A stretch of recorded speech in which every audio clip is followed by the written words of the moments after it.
bagaimana cara komponen sistem imun spesifik mengingat patogen yang telah menginfeksi tubuh sebelumnya.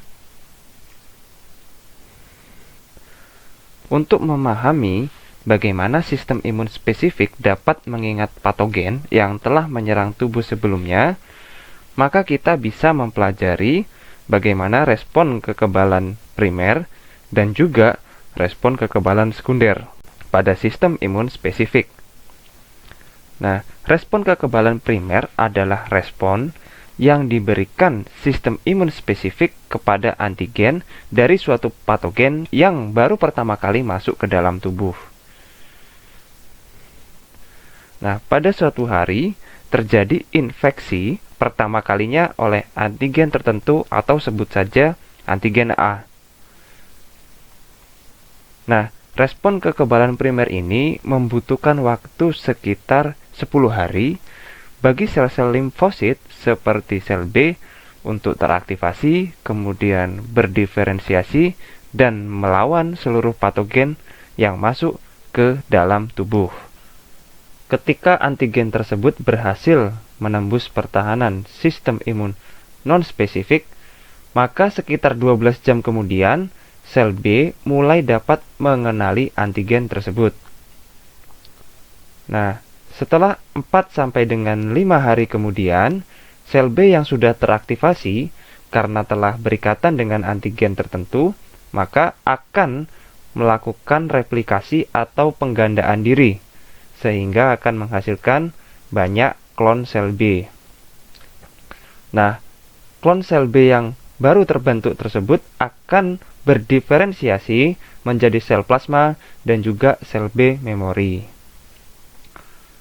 Menjelang hari ke-10, sel plasma mulai mensekresikan atau melepaskan antibodi untuk melawan antigen-antigen yang sudah dikenali oleh sel B sebelumnya.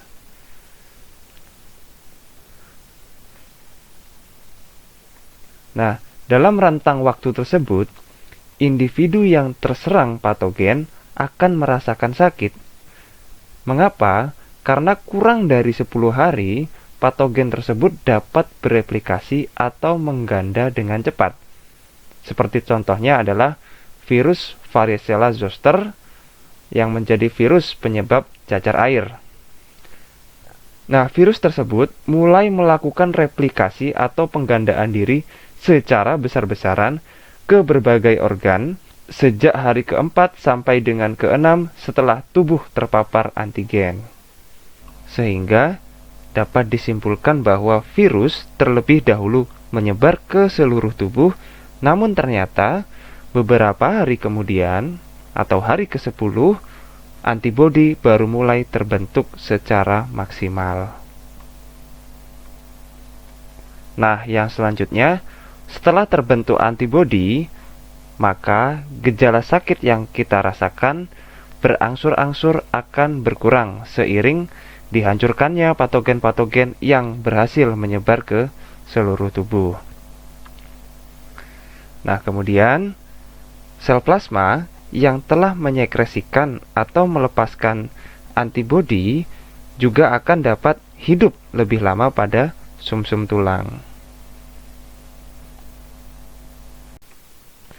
Selanjutnya, pada infeksi yang kedua kalinya oleh antigen yang sama, maka sistem imun spesifik ini akan merespon dengan lebih cepat, yaitu sekitar 5 hari saja untuk mencapai respon yang maksimal, tentunya dengan jumlah antibodi yang jauh lebih besar.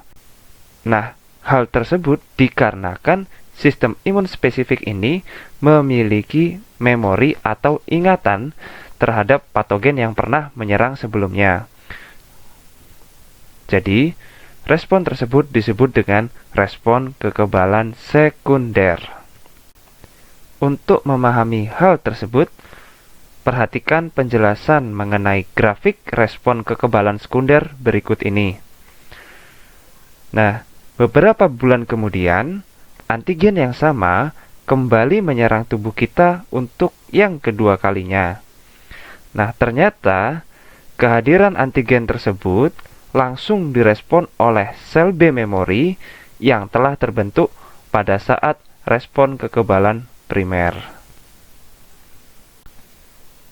Setelah sel B memori ini teraktivasi karena telah berikatan dengan antigen, maka sekitar hari ketiga setelah paparan antigen yang sama untuk kedua kalinya, sel B memori tersebut akan berproliferasi atau memperbanyak diri menjadi klon sel B memori.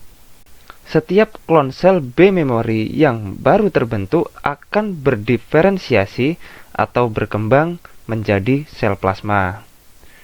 Nah, baru menjelang hari kelima, sel plasma sudah memproduksi antibodi yang jauh lebih banyak daripada antibodi yang dihasilkan pada saat respon kekebalan primer. Jadi, apabila dikaitkan dengan kasus cacar air, seperti yang sudah diketahui sebelumnya, virus penyebab penyakit tersebut normalnya melakukan replikasi atau memperbanyak diri secara besar-besaran ke berbagai organ mulai dari hari keempat sampai dengan keenam setelah tubuh terpapar virus tersebut untuk yang kedua kalinya. Namun, karena sel B memori ini telah memiliki ingatan mengenai virus penyebab penyakit cacar air tersebut, maka hanya dalam waktu kurang dari 5 hari saja, antibodi telah terbentuk dalam jumlah yang jauh lebih besar. Hal itu dilakukan dalam rangka untuk mencegah virus penyebab penyakit cacar air tersebut menyebar ke seluruh tubuh seperti sebelumnya. Nah, sehingga seolah-olah kita tidak menderita penyakit cacar air kembali. Nah, yang selanjutnya, sel plasma yang telah mensekresikan atau melepaskan antibodi ini juga dapat hidup yang lama pada sumsum tulang. Pada skema berikut ini, kita akan membahas mengenai 3 jalur penting yang digunakan sistem imun spesifik untuk menghasilkan antibodi dan juga menghasilkan sel T sitotoksik yang telah teraktivasi. Nah, selain itu, kita juga akan membahas mengenai jalur respon imunologis pada sistem imun spesifik. Pada jalur yang pertama, yaitu di sini terdapat antigen. Jadi, antigen ini adalah antigen yang baru pertama kali masuk ke dalam tubuh kita atau pada paparan pertama. Kemudian, antigen tersebut akan ditelan oleh sel penyaji antigen seperti sel dendritik dan juga makrofag. Kemudian, sel penyaji antigen tersebut akan berikatan dengan sel T penolong.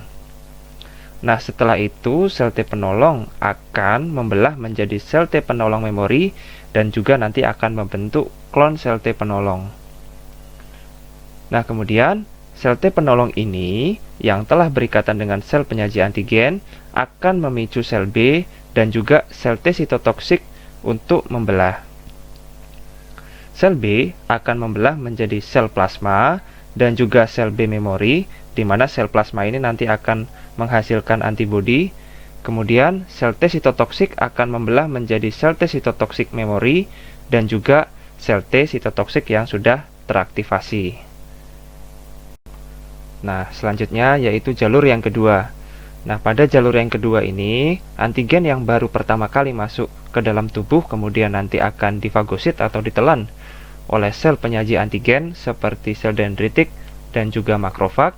Kemudian, sel penyaji antigen ini akan berikatan langsung dengan sel T sitotoksik dan kemudian sel T sitotoksik akan membelah menjadi sel T sitotoksik memori dan juga sel T sitotoksik yang sudah teraktivasi. Nah, kemudian yaitu jalur yang ketiga. Nah, pada jalur yang ketiga ini juga terdapat antigen yang baru pertama kali masuk ke dalam tubuh. Kemudian antigen tersebut dapat dikenali secara langsung oleh sel B dan kemudian sel B akan membelah menjadi sel plasma dan juga sel B memori, di mana sel plasma ini akan menghasilkan antibodi. Nah, kemudian jalur yang selanjutnya yaitu adalah jalur respon memori imunologis pada sistem imun spesifik. Nah, di kasus ini terdapat antigen paparan kedua atau antigen yang sama yang berhasil masuk ke dalam tubuh untuk yang kedua kalinya. Nah, kemudian antigen tersebut akan dikenali secara langsung oleh sel B memori, kemudian sel T sitotoksik memori, dan juga sel T penolong memori. Nah, sel B memori tersebut kemudian akan berkembang menjadi sel plasma yang akan menghasilkan antibodi. Kemudian, sel T sitotoksik memori akan berkembang menjadi sel T sitotoksik yang sudah teraktivasi. Nah, kemudian di sini terdapat sel T penolong memori, di mana sel T penolong memori ini berperan dalam mengaktifkan sel B memori dan juga sel T sitotoksik memori apabila kedua sel ini belum berikatan dengan antigen secara langsung.